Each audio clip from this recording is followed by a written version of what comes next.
Hello friends, मैं रचना Amarnath happy literature channel में आपका स्वागत करती हूँ।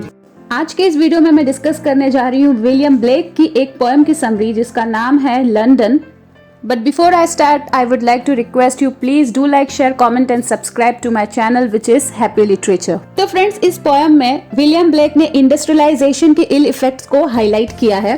कैसे इंडस्ट्रियलाइजेशन आने के बाद गरीब लोग जो हैं वो कैसे रईस लोगों से, रिच क्लास पीपल से या फिर प्रीस्ट से, रूलर से कैसे एक्सप्लॉइट हुए, ये सारी प्रॉब्लम जो है विलियम ब्लेक ने इस पोएम में हाईलाइट किया है। सिर्फ यही नहीं बल्कि जो नेचुरल रिसोर्सेस हैं जिसके ऊपर सभी का हक होना चाहिए वो भी गवर्नमेंट के कंट्रोल में चला गया, वो भी प्राइवेट फर्म के कंट्रोल में चला गया और जो कॉमन लोग हैं उसे उसका एक्सेस नहीं मिल पाता है। ये सारी बातें जो है विलियम ब्लेक ने इस पोएम में डिस्कस किया है। So basically William Blake talks about the psychological as well as the physical exploitation of the poor people by the rulers, priests as well as the rich people. So let's start with the poem London by William Blake. I wandered through each charted street near where the charted Thames does flow, and mark in every face I meet marks of weakness, marks of woe. So in the first stanza, poet says that he wandered through each charted street near which the charted Thames river flows. तो यहाँ पे poet ये कह रहा है कि वो एक स्ट्रीट पे जो कि थेम्स रिवर के साइड में है, मतलब एक रोड है, वहाँ पे वो एमलेसली मतलब बिना किसी पर्पस के ऐसे ही घूम रहा है। वंडर मतलब ऐसे ही बिना किसी पर्पस के घूमना, और चार्टेड का मतलब होता है कोई चीज़ जो किसी के कंट्रोल में हो। किसके कंट्रोल में हो सकता है? या तो गवर्नमेंट के या फिर किसी प्राइवेट फर्म के कंट्रोल में।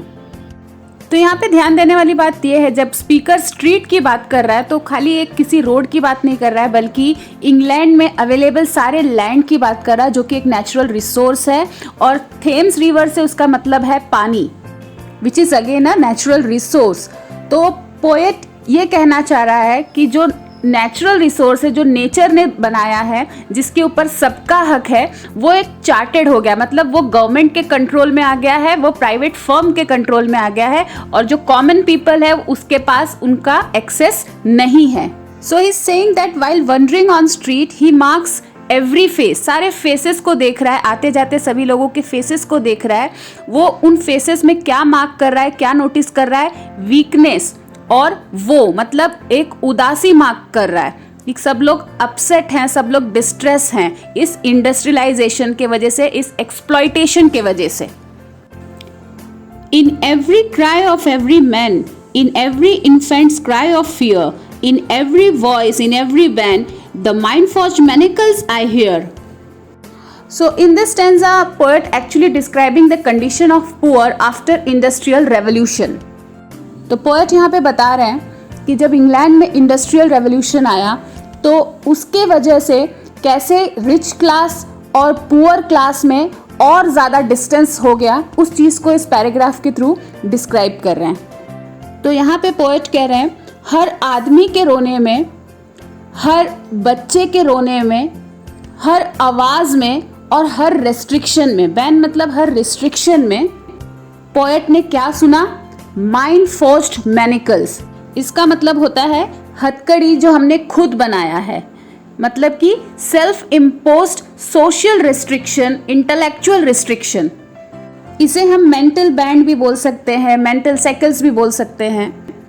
तो पोएट ने यहाँ पे क्राई वर्ड यूज किया है instead of protest.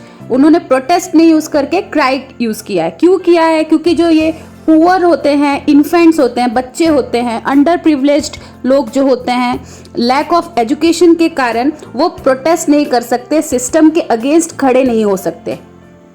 So poet finds this deep suffering among the poor class by listening to their cries and watching them being restricted in streets and water. How the chimney sweepers cry, every blackening church appalls, and the helpless soldier sigh runs in blood down palace walls. Third stanza बहुत important है क्योंकि यहाँ पे poet ने church और rulers के exploitation को highlight किया है, जो वो लोग पुअर पीपल को एक्सप्लॉइट करते हैं, उस बात को यहाँ पे डिस्कस किया है। So it is important in relation to the main idea of the poet. तो फ्रेंड्स, क्या होता था विलियम ब्लेक के टाइम पे चर्च के लोग ऑर्फेंस के बच्चों को या फिर बेसहारा बच्चों को चिमनीज के साफ सफाई में, चर्च में जो चिमनी होता था उसके साफ सफाई के कामों में लगा देते थे, क्योंकि बच्चों की हाइट कम होती है तो उनको चिमनी के अंदर जाने में आसानी होती थी, इसलिए उनको यहाँ पे चिमनी स्वीपर्स कहा गया है। According to poet, the cries of the chimney sweepers uphold against the blackening church. Uphold means revolt, protest. तो ये जो बच्चों का रोना था, चिमनी स्वीपर्स का रोना था, एक तरीके का रिवोल्ट बन गया। किसके अगेंस्ट? ब्लैकनिंग चर्च के अगेंस्ट। तो यहाँ पे चर्च को ब्लैकनिंग कहा गया है, एक डार्क प्लेस कहा गया, जो कि भगवान का घर होता है लेकिन उसे डार्क प्लेस कहा गया, इविल के प्लेस कहा गया। क्यों कहा गया है? क्योंकि इसी जगह पर बच्चों का एक्सप्लॉइटेशन होता है। चिमनी के जो धुआं निकलता है वो बच्चों के बॉडी को पूरा ब्लैक कर देता है और उसको पूरा गंदा कर देता है, डर्ट से भर देता है, इसीलिए इसको ब्लैकनिंग चर्च कहा गया है। In the next two lines, the poet describes the exploitation of soldiers by the rulers. अब soldiers के exploitation को describe किया है poet ने, जो कि rulers करते थे। नॉर्मली हम सोल्जर्स को ब्रेव बोलते हैं, पेट्रियोटिक बोलते हैं, लेकिन यहाँ पे पोएट ने सोल्जर्स को हेल्पलेस कहा है, मतलब कि अनफॉर्चुनेट, बदनसीब कहा है। सोल्जर्स की पूरी लाइफ जो है वो रूलर्स के कमांड पे रहती है।